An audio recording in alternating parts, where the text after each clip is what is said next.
கட்சியுடைய மாநில தலைவர் ஆம்ஸ்ட்ராங்குடைய உடல் இன்னும் சிறிது நேரத்தில் இங்கு இருக்கக்கூடிய பொத்தூர் ஊராட்சியில் இருக்கக்கூடிய இடத்தில் அடக்கம் செய்யப்பட இருக்கிறது. அதற்கான ஏற்பாடுகள் துரிதமாக நடந்து வருகிறது. லதா என்பவருக்கு சொந்தமான 1 ஏக்கர் நிலம் கொண்ட இந்த இடத்தில் ஆம்ஸ்ட்ராங்குடைய உடல் அடக்கம் செய்யப்பட இருக்கிறது. குறிப்பாக ஏற்கனவே மணிமண்டபம் அமைக்க மாவட்ட ஆட்சியரிடம் இது தொடர்பாக மனு அளிக்கப்பட்டிருக்கிறது.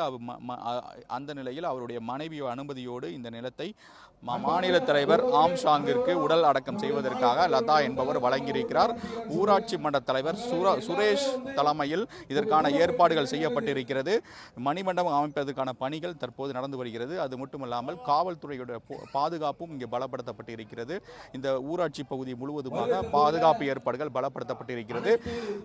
அவருடைய அதாவது ஆம்ஸ்ட்ராங் இறுதி சடங்கு நிகழ்ச்சி புத்த மதத்தின் அடிப்படையில் நடக்க இருக்கிறது. இதற்காக 7 புத்த துறவிகள் இங்கு வந்திருக்கிறார்கள்.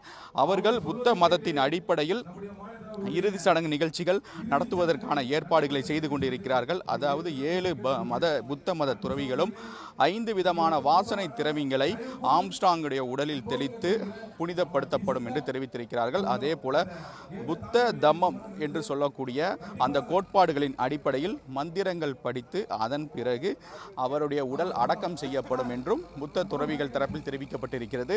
இதற்காக தாய்லாந்து, கர்நாடகா, தமிழ்நாடு, பர்மா ஆகிய பகுதிகளிலிருந்து புத்த துறவிகள் இங்கு வந்திருக்கிறார்கள். அது மட்டுமல்லாமல் இறுதி சடங்கு நடத்துவதற்கு இடத்தில் போலீஸ் பாதுகாப்பு பலப்படுத்தப்பட்டிருக்கிறது. அதற்காக கிட்டத்தட்ட இந்த பகுதி அதாவது இறுதி சடங்கு நடைபெறக்கூடிய இடத்தில் மட்டும் கிட்டத்தட்ட 300க்கும் மேற்பட்ட போலீசார் பாதுகாப்பு பணியில் அமர்த்தப்பட்டிருக்கிறார்கள். ஆவடி காவல் ஆணையருக்கு உட்பட்ட பகுதியாக இருக்கிறது. எனவே ஆவடி காவல் ஆணையர் தலைமையில் பாதுகாப்பு ஏற்பாடுகள் பலப்படுத்தப்பட்டிருக்கிறது. ஏற்கனவே இதற்கு முன்பாக இந்த பாதுகாப்பு ஏற்பாடுகள் குறித்து ஆவடி காவல் ஆணையர் சங்கர் நேரடியாக வந்து ஆய்வு செய்திருக்கிறார். அது மட்டுமல்லாமல் குறிப்பாக இந்த இறுதி சடங்கு நிகழ்ச்சிகளை பார்ப்பதற்காக அந்த பகுஜன் சமாஜ் கட்சியுடைய ஆதரவாளர்கள் அதே போல ஆம்ஸ்ட்ராங்குடைய ஆதரவாளர்கள் இங்கு அதிக அளவில் குழுமி இருக்கிறார்கள்.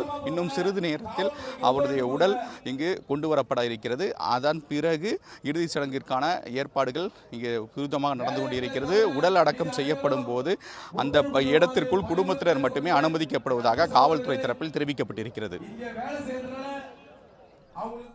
உங்கள் விவரங்களுக்கு நன்றி சுப்பிரமணியன்.